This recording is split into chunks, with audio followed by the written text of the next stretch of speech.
एक भयानक अंधेरी रात में मंदिर की सीढ़ी पर मंदिर में लगे लाइट की रोशनी में एक साधारण 15 साल का लड़का पढ़ाई करते दिखा। ठंडी के दिन थे।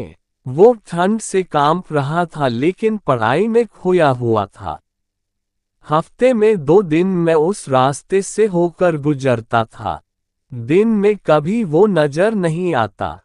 मुझे काफी जिज्ञासा होती थी उसके बारे में जानने की।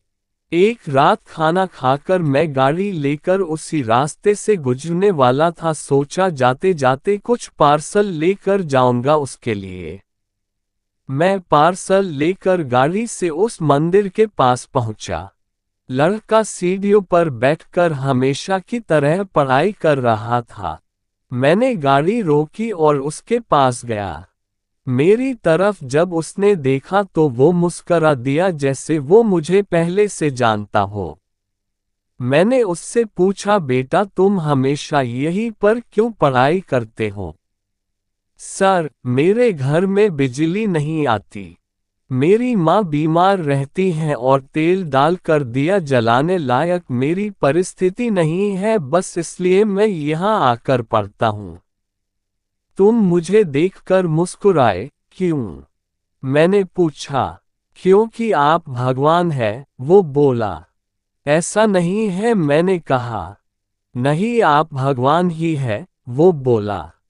चलो वो सब जाने दो।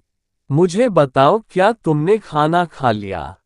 क्योंकि मैं तुम्हारे लिए खाने का पार्सल लाया हूँ। देखा, इसलिए मैं आपको भगवान कह रहा था। आज मुझे बहुत भूख लगी है, सुबह से मैंने कुछ भी नहीं खाया। लेकिन मुझे इस बात की जरा भी चिंता नहीं थी। मैं जानता था वो भगवान जिसने मुझे भूख दी है वो मुझे भूखा पेट नहीं सुलाएगा, किसी ना किसी रूप में आकर मुझे खाना देगा। और आप खाना लेकर आ गए। आप भगवान ही हो ना? मेरे पास कोई शब्द नहीं थे। अनजाने में ही मेरे हाथों पुण्य का काम हो रहा था। हर दिन कर्जे में डूबे होने के कारण ऊपर वाले को, उस भगवान को कोसता था। आज उसने मुझे ही भगवान की उपाधि देखकर शर्मसार कर दिया था। आधा खाना खाकर उसने आधा बचा लिया और मुझसे बोला कि सर आप 5 मिनट यही ठहरिए, मैं ये खाना मेरी माँ को देकर आता हूँ। मंदिर से कुछ दूर एक पुराने घर की तरफ जाते हुए मैं उसे देखता रहा। कुछ मिनटों बाद वह वापस लौटा। उसके हाथों में मुट्ठी भर फूल थे। उसने वो मेरे पैरों में रख दिए और बोला, माँ ने कहा है जिस भगवान ने हमारा पेट भरा है उसके चरणों में थोड़े फूल तो चढ़ाने ही चाहिए।